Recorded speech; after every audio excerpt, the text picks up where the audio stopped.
It's the Full Court Press with Eric Frandsen and Jason Walker. Welcome back to the to the show that we're doing right now. Following the local teams, breaking down the biggest games with in-depth analysis and team interview.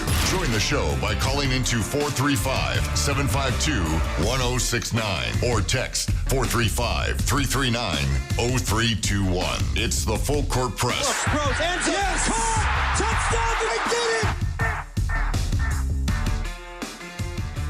Good afternoon, everybody. Welcome on in. Happy Monday here on the Full Court Press. Eric Frandsen, Jason Walker. Love to hear from you as well on the Young Power Sports of Logan text line, 435-339-0321. For those who want to chime in, be a part of the program today, we'll be discussing some high school football.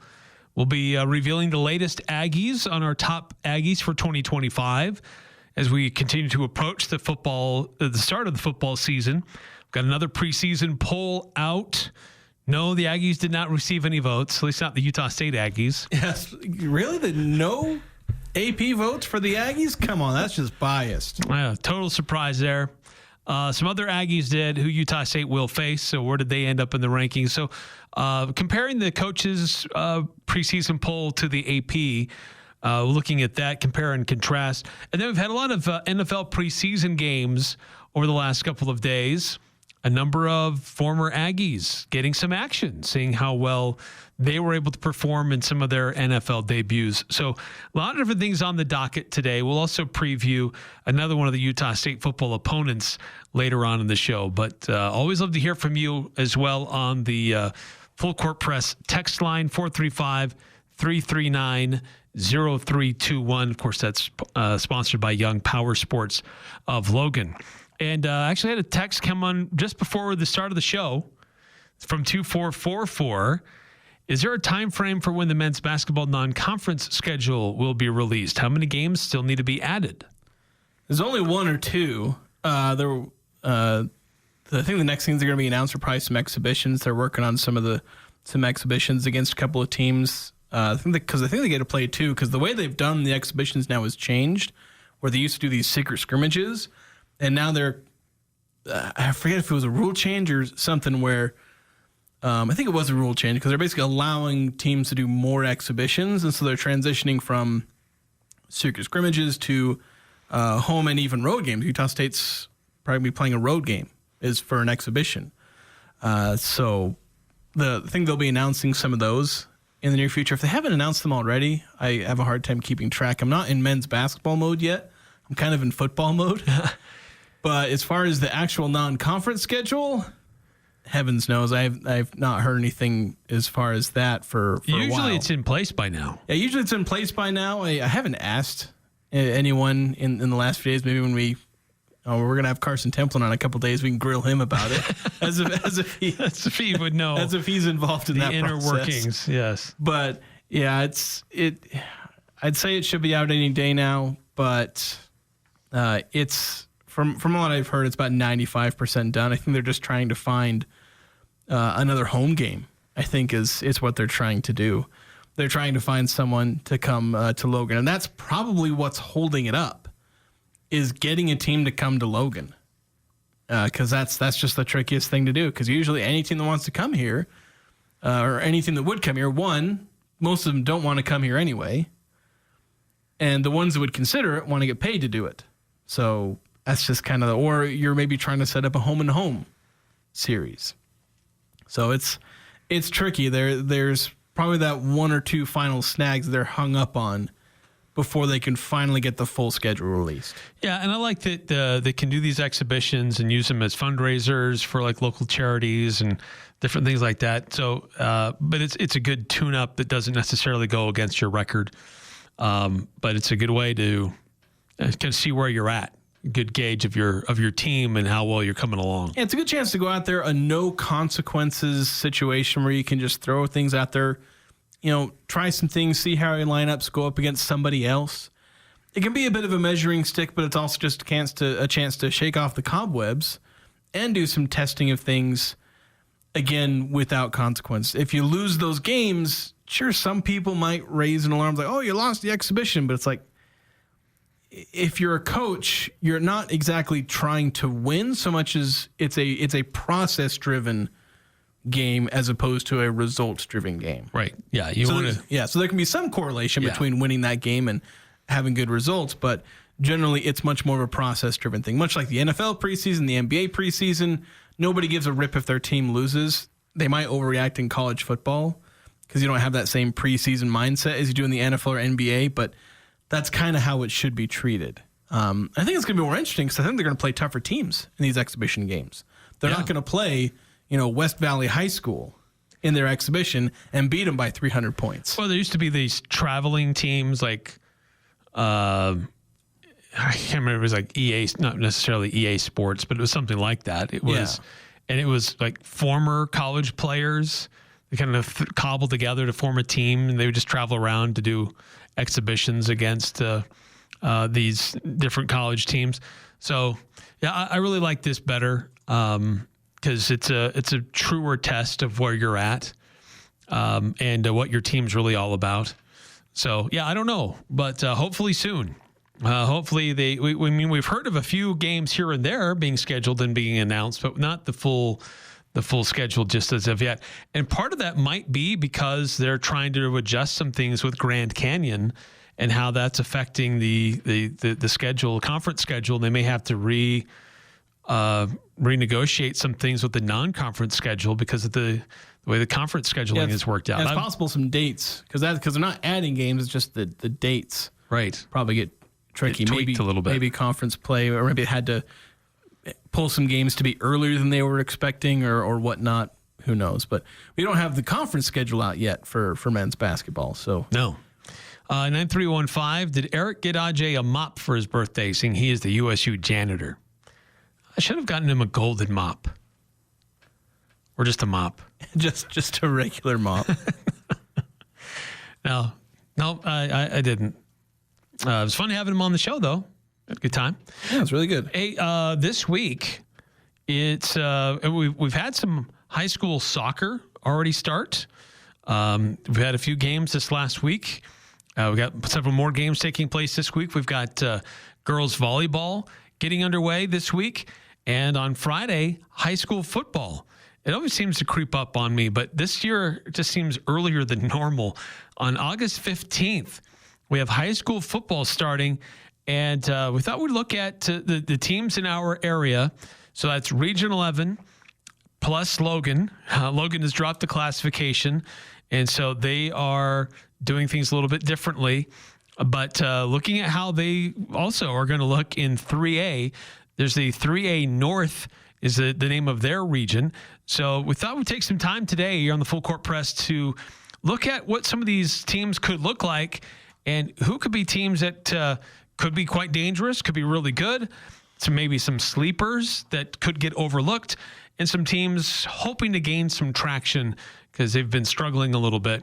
I'll take a look at some of those as well. But it's, there was a Region 11 coaches poll that was conducted and for this region, but also from the state.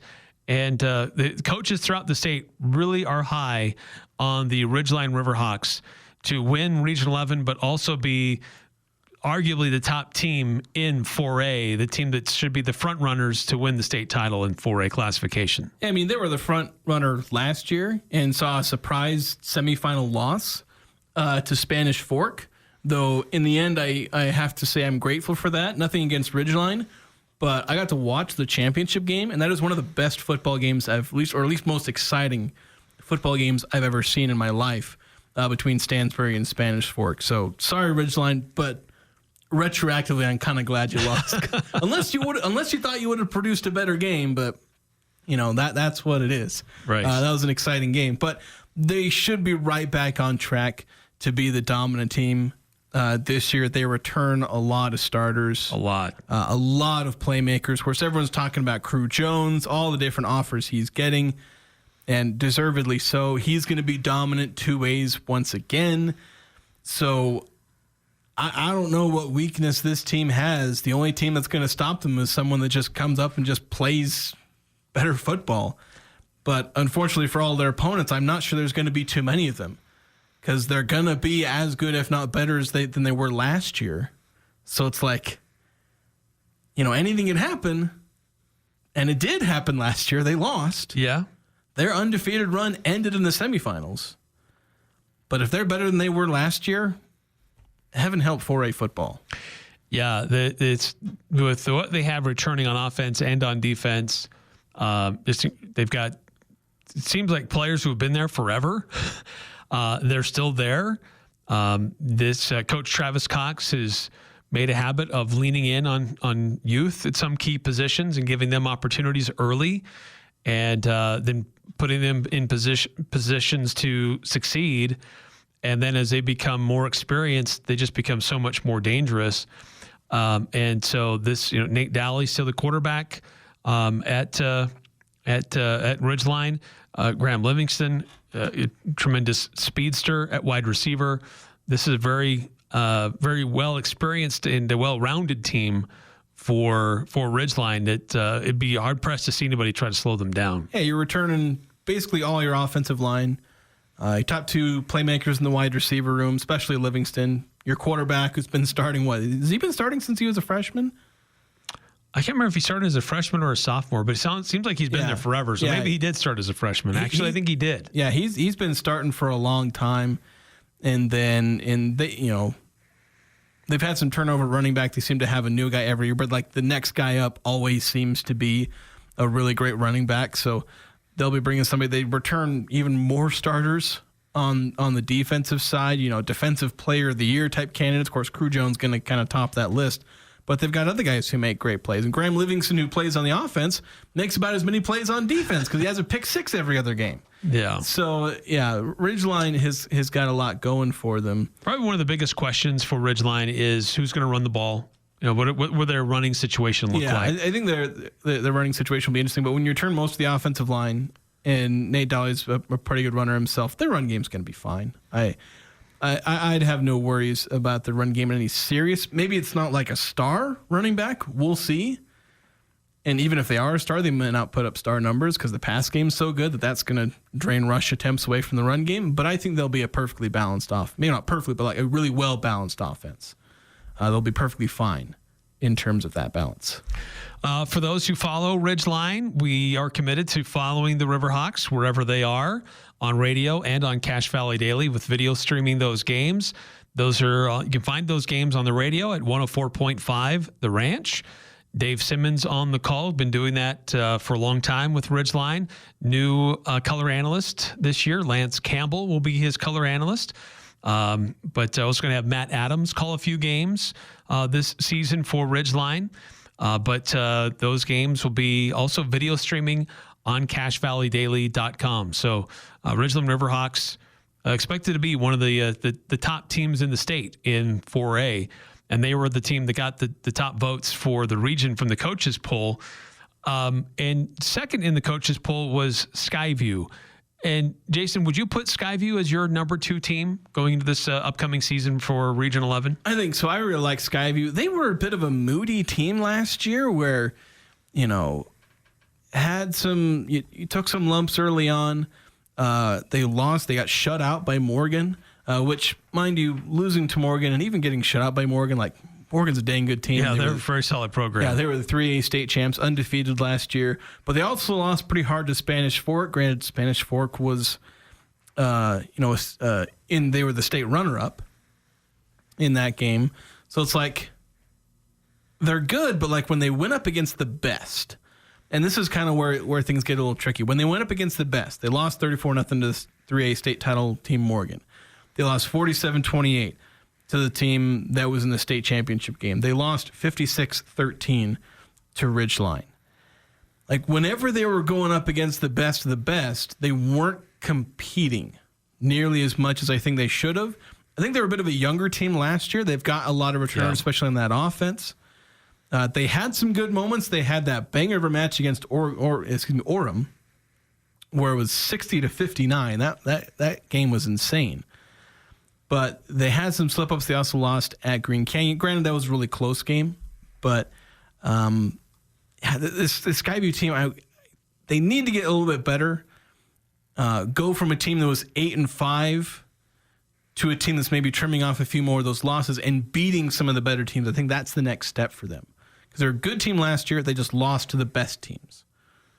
So this year, be a good team, beat a couple of those teams. Whether that happens, we'll see. But again, I think especially in that offense where they're returning a lot of decent starters, I think they can be a very capable offense. And then that defense, which has a lot more holes to fill in that room, they'll be able to catch up. Yeah, Eric Alder, his second season as a head coach at Skyview after being in a couple different places around the state, and a chance to go up against his former team here this year with Stansbury now in their region. But this is a guy who's got that coaching experience behind him. He's an alma mater. He went to Utah State, and he, like you said, he's got a lot of returning talent and experience on offense. So Skyview's going to be in a lot of games because they can keep up with a lot of other teams offensively. The concern for me with Skyview is, do they have enough to slow teams down and stop teams defensively?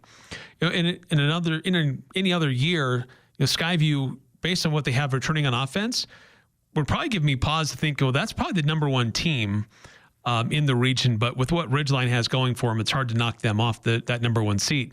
But Skyview's got a lot going for them on offense. They're going to give themselves a lot of chances in the games that they play. Yeah. And then it comes to the third team on this list is one team we just mentioned, Stansbury. You know who the head coach of Stansbury is? Well, I was going to ask you, Jason. Jason is going to be doing some double duty this year from being here in studio and calling games for Logan High while also coaching on the sidelines for Stansbury. Apparently, head coach Jason Walker, who I think was an offensive coordinator for Logan at one point, because I remember there being a Jason Walker on Logan's staff as like an offensive coach years back. And I assumed, it's not like I have the most uncommon name. I think there were 3 Jason Walkers in the phone book when I was growing up. So I have a fairly generic name.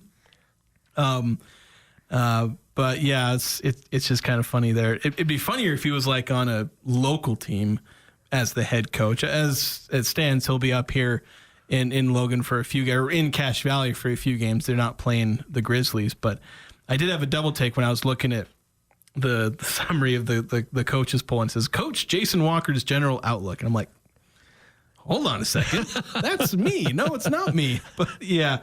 So this one surprises me a little bit. Stansbury had a great year last year, but they made it to the title game. But here's what concerns me about Stansbury: it's a new coach, and this is a team that was partially stripped of some of its players and student body with this new school that just opened. So how does that affect football specifically? I'm not exactly sure. I can't tell you exactly how many playmakers are affected by this, but it is going to affect it to some degree when you have disruption. That we saw that with Westfield last year. Westfield was a brand new school, and we'll talk about Deseret Peak a little bit later on, but that affects some of the other schools that used to be whole, if you will. Then they had to take some of the student body out of this school and that school to create a new school. So for that, I'm a little bit surprised at Stansbury coming in at number 3. But I think that speaks to a lot of what they did last year. And they still do have guys coming back who were key contributors to last year's team that had a really good run. Yeah, it's confidence in the program. And yes, you can have programs split.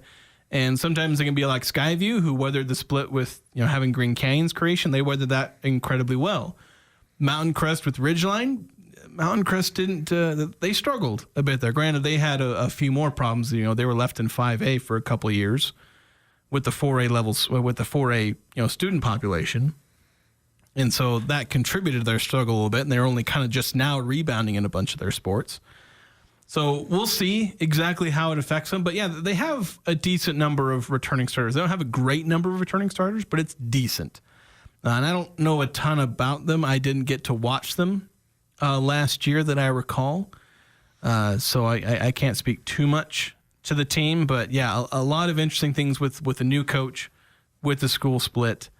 I might have leaned towards some of the other teams in Region 11 as far as being ahead of Stansbury, maybe for some of those reasons. But once you're getting beyond 1 or 2, sometimes you're splitting hairs with high school football and your preseason rankings. Yeah, a little bit. And I think that they're third because of the run they had last year, and there's going to be a number of those players back, but it's yet another head coach. It's yet another scheme, and they don't have everybody. I mean, it happens with every school. Like, they're going to graduate a certain amount, but even then, you graduate some players, and you even have others that are taken for this new school. So I'm frankly really surprised to see Stansbury at number 3, because the number 4 is Mountain Crest, and I probably would have put Mountain Crest at number 3.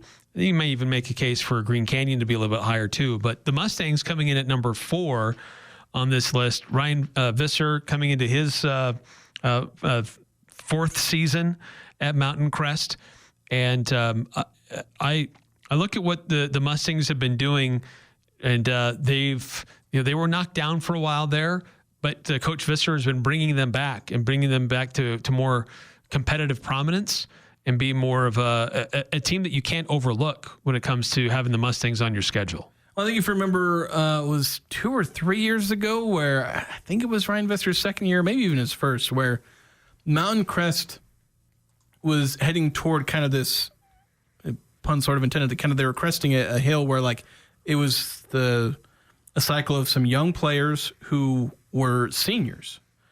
They'd started for a couple of years, had a lot of experience, and then their senior year, they peaked. They kind of dipped down a little bit because then they had to replace all those seniors. And I think now they're reaching another one of those peaks where they're returning a lot of players. Yeah, they're on another upswing. Yeah, and so I think this can be a really interesting year where they bring back a bunch of different players on offense and on defense, impact players, and, just every position group. They're bringing back good defensive linemen, good offensive linemen, good playmakers on the offense and defense. So, skill position in the trenches, you name it, they've got quality returners in all of those areas. And so I think it's going to make Mountain Crest, if you're looking at a team to make a big jump from where they were last year. Mind you, last year Mountain Crest was like 7-4, but they may only have 1 or 2 more wins that would represent kind of like what I was talking with Skyview, jumping from good team but lose to the best, where now I think Mountain Crest will look to compete with those teams this year, where they've got so much experience and so many playmakers. Yeah, 8 returners on offense, 9 on defense. Yeah, it's incredible for a coach to have that kind of returning experience in a remade region, but opportunities for the Mustangs to be very dangerous in this region. I just think they're low for number 4 on this poll. I think the biggest thing is that maybe there's not as much confidence in their offense. Their offense has been shaky at times, but if they get that offense going, they can get that power run game going. If they can get some passing yards, if they get that offense rolling, they're going to become an incredibly dangerous team because they know how to stop teams. It's just whether or not they'd actually outscore you. We need to take a time out here in the Full Court Press. We'll get into more of these teams from Region 11. We'll also preview 3A North a little bit as we preview the upcoming high school football season as it gets underway this Friday. Looking at these preseason coaches polls, giving our own 2 cents if we agree or disagree with their rankings. Love to get your thoughts on it as well. 435-339-0321. Who do you turn to if you want to change out your wood or pellet stove? Advanced Fireplace and Stove. They were voted the gold medalist for Best of Northern Utah for the 5th year in a row in the fireplace retrofit category. Be ready when the government's next wood and pellet replacement incentives pop up. Advanced Fireplace can help you navigate the paperwork. For more information, call Advanced Fireplace and Stove, 752-7272. Online at advancedfireplaceandstove.com. Hi, this is Robbie with LSS Insurance. If you're about to turn 65, the Medicare phone calls, mailers, and emails can be unreal. Out-of-market telemarketers simply do not understand Utah, Idaho, or your individual situation. We have real answers and real solutions with local help. At LSS Insurance, we are your health insurance specialists. Call us 752-9493. Having local help makes all the difference, and there's no cost to you. Call 752-9493 or visit lssins.com. A diamond is forever and is perfect to represent your love. For those special occasions, give her a natural, one-of-a-kind diamond, as unique as she is. Our exclusive brand of Needham Brilliant Diamonds are white in color, high in clarity, and are recognized for their precise cut. These diamonds are natural, untreated, and are the real thing. Show her you care enough to give her a diamond, an investment for generations to come. Open Monday through Saturday, 10 to 7, where Utah gets engaged. SC Needham Jewelers, middle of the block, at the sign of the clock. The Aggies, Jazz, high schools, even the Pee Wee's T-ball team. It's the Full Court Press on Sports Talk Radio, The Fan. The Warehouse Parts Sale at Young Power Sports of Logan is taking place on Saturday, August 16th from 10 to 4:30. 75% off, up to 75% off on overstock parts. Parts for like 2019 and older, Polaris RZR, General, Can-Am X3, Defender, and more. If you ride it, they've probably got the parts, but when they're gone, they're gone. Again, it's this Saturday from 10 to 4:30 at Young Power Sports of Logan. And they sponsor our text line, 435-339-0321. Looking at the coaches polls for the upcoming football season, we're spending time on Region 11. We'll also get into 3A North, but we've gone through the first four teams: Ridgeline, Skyview, Stansbury, and Mountain Crest. And coming in at number 5 in this poll are the Green Canyon Wolves. And it's going to be very interesting, the battle, I think. If we're assuming Ridgeline kind of runs away with the region title, I don't always like making that assumption because it feels boring. But if we make that assumption, the battle 2 through 5 would honestly make up for a potentially boring actual region title race.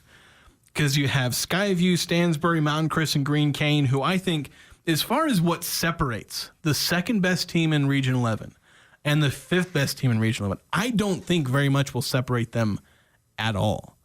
I think it'll be a very close race between all of those teams. Maybe one team doesn't do as well. Maybe one of those four kind of bottoms out and ends up, and maybe it's just 3 teams. But even then, having a great battle 2 through 4 would be amazing. But yeah, Green Canyon, sure they're at 5th, but they could just as easily be picked 2nd, 3rd, or 4th, depending on how optimistic you want to be about them. Yeah, I mean, they tied for 2nd last year, but this Coach JT Tauili is going to have to try to find and break in a new quarterback this year. Not as many returning starters as like Mountain Crest has or Ridgeline has. So this is a team that's developing a lot of new talent, a lot of new opportunities for guys. But this is a coaching staff that's proven that they can jump in there and get a lot out of what they have. So that's what's interesting about Green Canyon. I mean, Coach JT's first season, they saw the Green Canyon Wolves make it all the way to the title game. So this is a team that they have that DNA in their coaching staff that knows how to get their team to compete at a high level. Not a ton of returning talent, but based on the coaching staff and their experience, they've proven that they can get a lot out of what they have. Yeah, the record they have so far should reflect they should be getting a similar amount of respect. Stansbury, who also doesn't have a lot of returning starters. I think Green Canyon should be getting some of that same respect. Not so much that I blame anyone for putting Green Canyon 5th, because if you have 4 teams that are all this close to each other, okay, you put the team with the fewest returning starters at number 5. I get that. So I don't want to criticize anyone with the poll, but I think this is going to be a good team, despite what they have to go through as far as building a new rotation with a lot of newcomers to being starters. I still think Green Canyon is going to be an excellent team. I think Green Canyon will be good, but just like I've had some dispute with some of the other teams on this poll, I probably would have put Bear River ahead of Green Canyon. I think Green Canyon gets a nod because of their coaching and because of what their track record has been. I don't think this is a knock against Bear River, but I don't think Bear River's had that experience with having a lot of success like Green Canyon has recently. But the Bears do have a lot coming back. And I think that this is a program that's also trying to reshape and remake their culture. And I think things are starting to pick up there. And this will be a really interesting year for Trampus Waite and for the Bears, because they do have a good number of guys coming back at key positions that could make their season pretty interesting. Yeah, they do have those guys that are the guys that are returning and at key positions. I'd probably stick with Green Canyon where they are and have them ahead of Bear River, just because I haven't seen Bear River take that step forward, under Trampus Waite, where they've been growing. They were a struggling program for some years, and Trampus Waite is really rebuilding this program. But I want to see it first. That's kind of my biggest thing. I've been seeing it at Green Canyon, and I don't think Bear River is returning that much more than Green Canyon. They're returning more, and they're returning guys at some key positions that Green Canyon isn't going to have.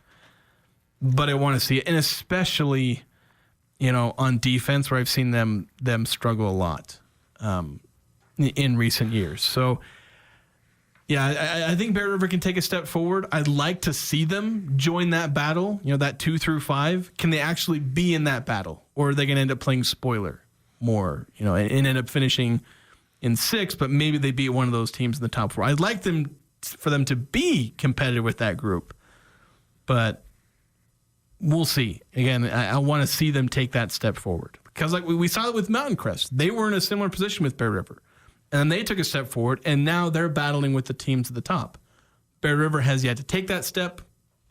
Let's see it happen. Coming in at number 7 on the list, it's one of the new teams for this region, Tooele, the Tooele Bison. New head coach. Again, there's quite a bit of turnover and newness in the Tooele County with those schools there. Stansbury has a brand new coach. Tooele has a new coach. And, of course, Deseret Peak is going to have a new coach. And for Tooele, it's Coach Tuli Willie Matangi.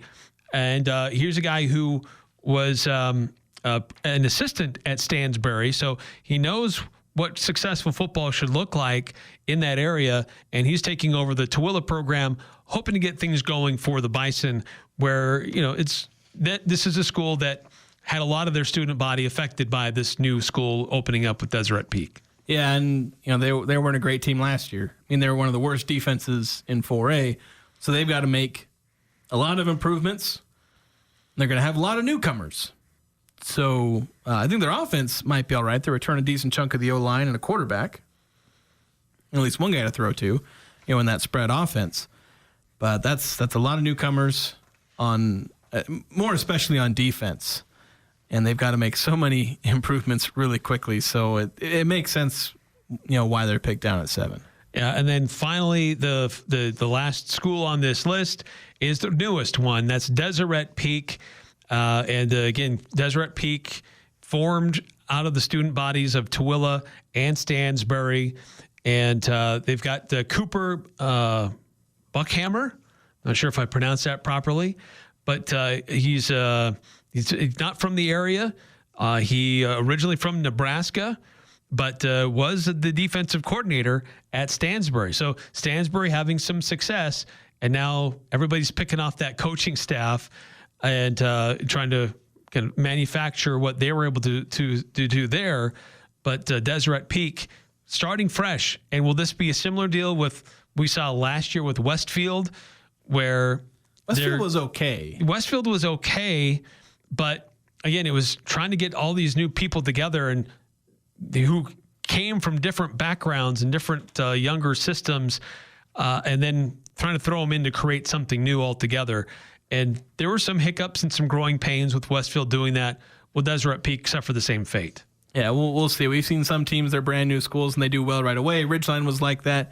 Green Canyon took them a little bit longer. Westfield, kind of similar, where it's like, even though they were like a 5A student body, they were in 4A last year and kind of struggled a bit. Obviously, a lot of the newness and growing pains are going to contribute to that. They should do just fine in 5A eventually. But yeah, I have no clue about anything about Deseret Peak, so they get put at last, and it's like, well, what else are you going to put them? You know nothing about them. A lot of these guys that they have are underclassmen that are expected to contribute. So maybe they'll struggle in year 1, but who knows? Year 2 might be interesting. Well, what's interesting is we saw this with when Ridgeline and Green Canyon opened up here in our neck of the woods. When a new school comes along, it gives a lot of opportunity for other people who maybe they were on the fast track to be a coach's favorite, or they had more opportunities. But now with the new school opening up, there are a lot of new opportunities all over the place. And so players who may not have been able to break through before now have that opportunity. So maybe a little bit rough in the early goings, but if they give a few more weeks at it as they continue to grow and develop, who knows? We'll see how that plays out. But that's the preseason coaching list for Region 11. But what about 3A North? Logan High Grizzlies, they've dropped a classification. They're now in 3A, and their region is just known as 3A North. And that's another school we have to look at. Who else is in their region? We'll get acquainted with who they are and what those rankings might look like coming up next here on the Full Court Press. It's time to make the outdoor living improvements you've talked about. Castellite in Logan has everything you need to turn your backyard get-together into a backyard event. If you need pavers for a walkway, a retaining wall for your garden, or to reshape a flower bed, or a fire pit to roast marshmallows, think Castellite. Their experts will reduce your DIY stress for brick, block, rock, paver, and tile. Go where the pros go. Online at Castellite.com. Need a reliable partner for your medical needs? Look no further than Triton Medical and Transportation. We offer top quality medical soft goods right here in your community. From incontinence supplies and oxygen needs to medical transportation. Whatever you need to stay comfortable and healthy, we've got you covered. Trust Triton Medical and Transportation, caring for our community with every step, every mile. Call us today at 435-557-6687 or visit us online at mytritonsupply.com. Triton Medical and Transportation, because your health matters. They never could play it, but they sure can talk about it. Eric Frandsen and Jason Walker on the Full Court Press.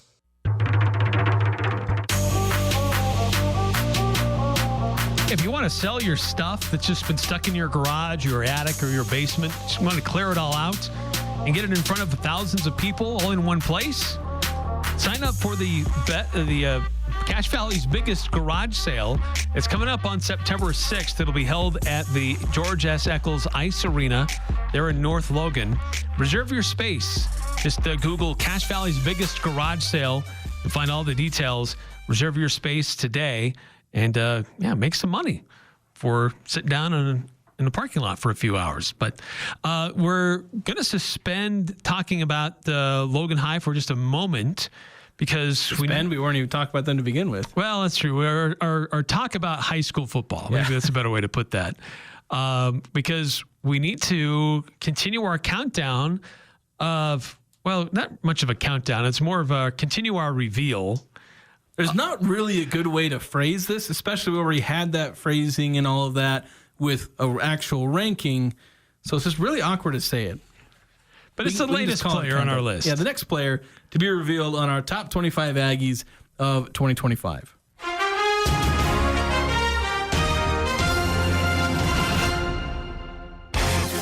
The Cache Valley Media Group's annual Top 25 Aggies continues. Our next player to be revealed is running back Miles Davis. Davis stands 5'11", weighs 215 pounds, comes to Utah State as a transfer from BYU. He appeared in 27 games in 5 seasons with the Cougars, rushing for 468 yards on 90 carries with 2 touchdowns. He's currently projected to be one of the top 2 running backs for the Aggies this season. Yeah, Miles Davis, he has starting experience as a running back, as a returner. He can also catch the ball out of the backfield. This is a talented, versatile running back for Utah State to have in their offense. I think Javen Jacobs, probably the front runner to be the RB1, if you will. But Miles Davis is going to push him. And I think that Miles Davis is a great asset to have on the Utah State offense because of his versatility and because of his experience. And that's something that Utah State really needs. I think he's also bringing a bit of diversity to that top 2 because Jacobs he's kind of that versatile all-around back, kind of that third down back where he's kind of a true receiving back, not just a guy who will catch some screen passes every now and again and run with it. He could actually split out wide. But then Miles Davis, he's this bigger, he's about almost 6 foot, 200 plus pounds. He's gonna, and when I was talking to the offensive coordinator, described him as kind of the one cut and go north kind of guy. Jacobs will be a guy who dances around a little bit more, uses agility a bit more. Miles Davis is just going to be a bit more of a power back, and I think when you have that, the two different kinds of running backs, that makes for a really good top two, because you can use them in different ways, and they need to have enough versatility among them that you're not predictable. You can't have Miles Davis in and be like, suddenly they think, they're definitely running the ball. It's going to be a power run play. I think there's enough versatility that they're not going to be predictable in that way, because Miles Davis can do some receiving, but there's enough versatility there that I think they're going to make a pretty good top two. And so Miles Davis, I think, can top, 300, 400, 500 yards, even if he's a, number two back, as we're kind of projecting him right now. Because I think him and Javen Jacobs, there's not like a clear-cut number one, so they're going to be splitting carries. Yeah, this is, you've got two running backs who are experienced that are going to be fighting for a lot of snaps. And I think that there's definitely a world here where Miles Davis is going to get a lot of opportunity running the ball and being in the game for Utah State. Yeah, we've seen the last few years Utah State have like two or even three running backs, and one series with the one back, another series with the other back. If you have to flip them mid-series, you can do that. So I think you could see Javen Jacobs trot out there for the first series, but then Miles Davis is out there for the second series. And going back and forth. And if one of them gets the hot hand, then they go out there for multiple series at a time. So I think you're going to see Miles Davis go for 100-plus yards in a game. Even if he's a backup, you're going to see Miles Davis have big games for the Aggies. Just like you're going to see Javen Jacobs. You could even see Derek Jameson, have a big game for the Aggies at that running back position. So I really like the Aggies running back room. A lot of good players. Unproven to a degree, mostly in that they haven't had a chance to be featured. Right. Jacobs hasn't had a chance to be featured. Davis has had minimal chance to be featured. Kind of have a glimpse of that in 2022 with BYU, but that's 3 years ago. It's got to have that again with the Aggies this year. Derek Jameson hasn't had a chance to be featured yet. He'll try and do some of that maybe this year for the Aggies. But yeah, Miles Davis, the latest in the top 25 Aggies. So let's keep talking football. Let's go back to high school football. Going down to the 3A classification, Logan High is back in 3A. They've had a lot of success when they've been in 3A. They have a number of state titles in their trophy case from when they were in the 3A classification. Will this yield similar results for them? They're going to be in the 3A North, which means they're in the same region as Morgan, Grantsville, Ogden, Ben Lomond, and Union. So they're kind of spread all over the place. But Logan has had some challenges the last few years, being able to compete with other 4A schools in Region 11. Moving down to classification, will this really give them an opportunity to kind of jumpstart some things? I know Coach Butts is coming into his second year, trying to remake that Logan tradition. And he's had an uphill battle to do that. But this drop in classification, will that kind of help jumpstart some things for them? Well, there's two things that are projecting Logan to do better record-wise. One is that they've been a team that has had a lot of young players that have been playing for 2 years. Sometimes these guys are like freshmen, have been playing since freshmen. And those guys are getting older. They're now seniors. They've also got sophomores who become juniors and a bunch of freshmen who played who are now sophomores. And so they're all getting older, they're all getting bigger. And so in that sense, you have a team that's getting better that way because they're just getting older, bigger, more skilled, and have like a season or two of experience as sophomores and juniors, which a lot of times you don't have starting experience as a sophomore or 2 years of starting experience as a junior. And a lot of the Logan players have that. And then you have going down to 3A, which is going to make things theoretically easier, although I have a hard time saying it's easier when you put Morgan and Grantsville on the schedule. Morgan is still out there. Yeah, they're you go very dominant in their own right. Yeah, you go from Ridgeline and Skyview to Morgan and Grantsville. I can't imagine. But then you're trading Green Canyon, Mountain Crest, Bear River, and all that for Ogden, Ben Lomond, Union. That does get significantly easier in a way. And they've got some other winnable games on the schedule like Hillcrest and Cedar. So there are a lot more winnable games, I think, on the schedule, partly because they've just gotten better. And the schedule is getting a little bit easier. So I think as far as they should do a lot better than the 2-8 they were last year, I think.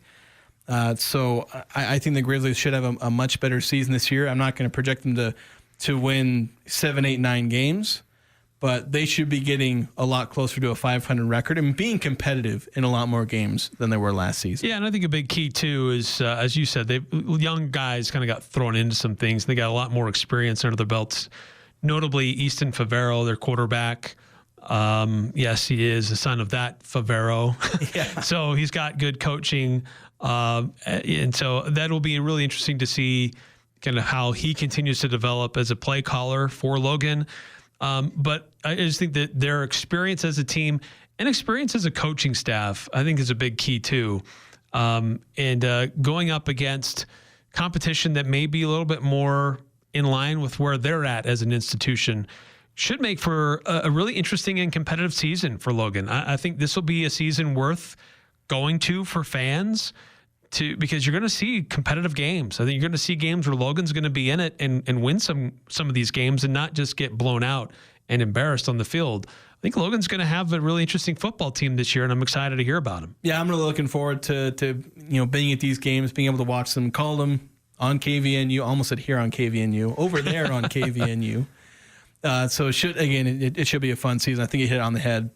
There's going to be a lot of these games that are worth going to, more so than last year when they were just kind of banging their head against the wall with having to face teams that have better resources than them. And unless you're having a special season, it just gets really hard to compete against them. And the fact that they were so young. Like, if you get this team like at their peak when they're like all juniors and seniors, they're a team that could really compete with a 4A schedule. But where they were last year, how young they were, yeah, it was a learning season. We'll put it that way. Yes. So I did this at the very first with Ridgeline, and I just totally forgot to do it for all the others.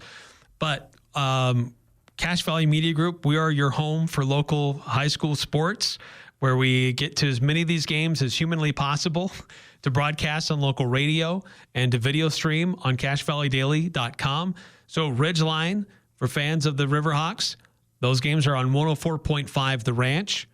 For Skyview, here on The Fan, longtime association with Skyview here on KLGN, 106.9 FM, 1390 AM.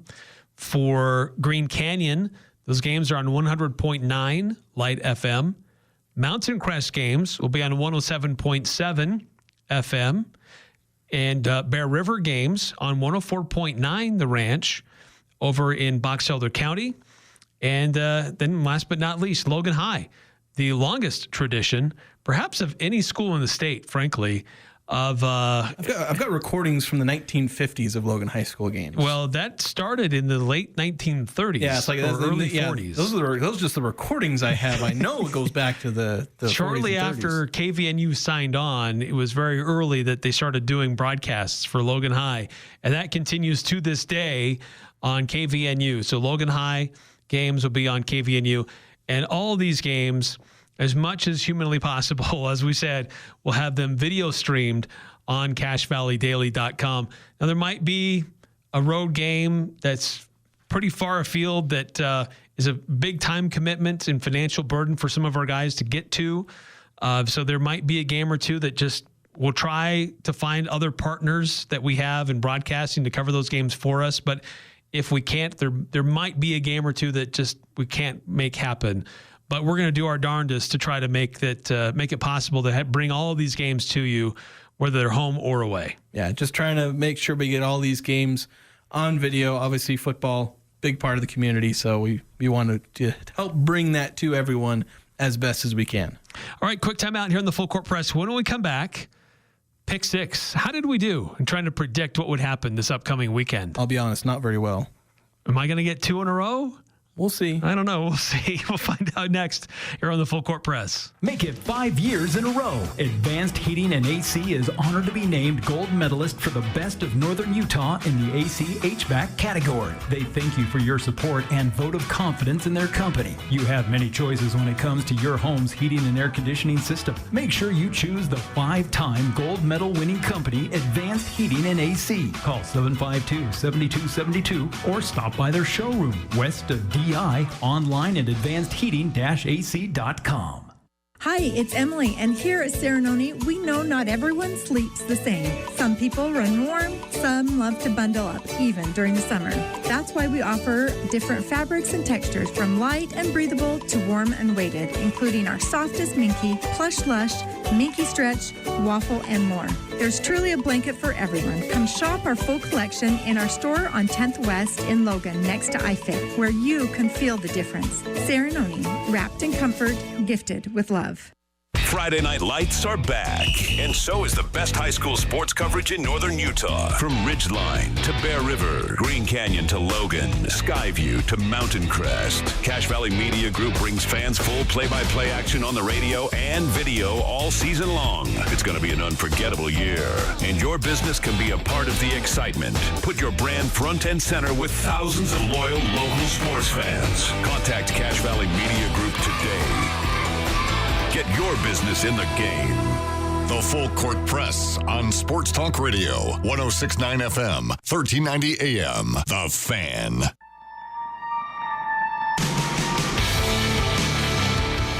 We had a cool down over the weekend, but it's heated back up. And it's still going to be hot for a little while. So make sure you've got the right batteries to handle it. You've got Napa Legend and Napa AAA batteries at Napa. Get a $25 rebate on Bosch lithium-ion batteries, and they'll even test yours to make sure if it needs to be replaced or not. Go check it out. It's your local Napa store from Preston to Providence. So on Thursdays, normally on Thursdays, we try to predict what will happen for the upcoming weekend. Call it Pick Six. And on Monday, we recap it and tabulate the results and see who did a better job. All right, so let's start with a couple lines I had as far as quarterback pass attempts. Starting with Drake May of the Patriots. I set the line at 4.5 pass attempts. Eric, you took the over. I took the under. He had exactly 5 pass attempts. Ooh. So over hits just slightly. Then Jordan Love pass attempts against the Jets. I set the same line, 4.5. We both took the under, but he had 5 pass attempts. So same line. It's exactly the same. Apparently it was a good line. So we both get that one wrong since we both had the under. Next, we have total goals in the RSL versus New York Red Bulls match. I set the line at 2.5. I took the over. You took the under. RSL lost that one 2-1. So the over hits just barely. I was right on the edge with these lines. Boy, yeah, very close. We didn't do very well predicting because we were both 1-1. We both got one correct. So moving to your lines, Eric. Cubs Cardinals. Matthew Boyd, his strikeouts. I think it was August 8th is the game he played. Mm-hmm. Strikeouts, the over-under was 5.5. I took the under. You took the over. You only had 3 strikeouts in that one. So I'm up 2-1. And then combined margin of victory by the Brewers over the Mets in their 3-game series over the weekend. Eric, you set that line at 7.5. The Brewers won all 3, but only by a combined 5 runs. Oh. So I get the under on that one. So I'm up 3-1 going to the last line. Kyrie's Rowan, all-purpose yards in his preseason debut with the Denver Broncos. The Broncos won 30-9, although largely without the help of Kyrie's Rowan because he had, I believe, 1 target. Yes. Didn't catch it, and then he wasn't involved in any of the return game as far as actually returning.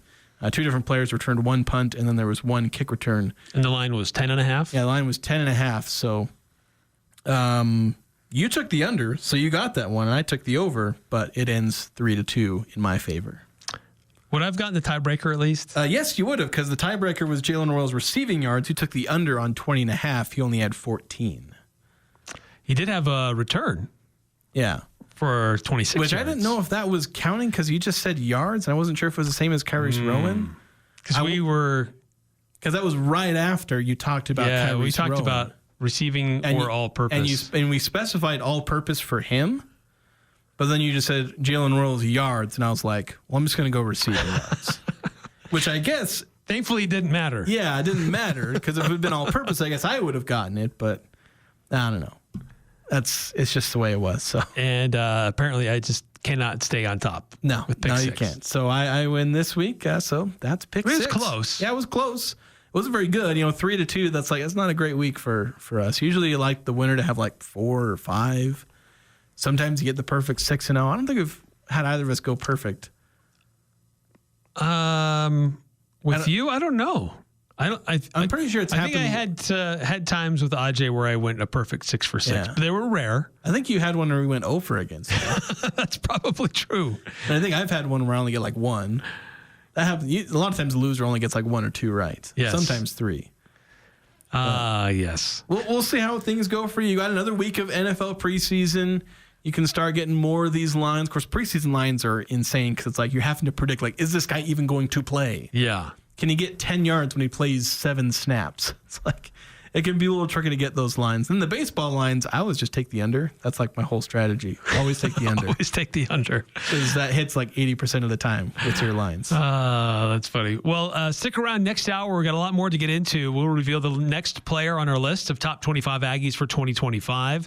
We'll take a closer look at the Air Force Academy, the next team on our opposition preview. Jason's put together much more detailed, in-depth research on that on CashValleyDaily.com.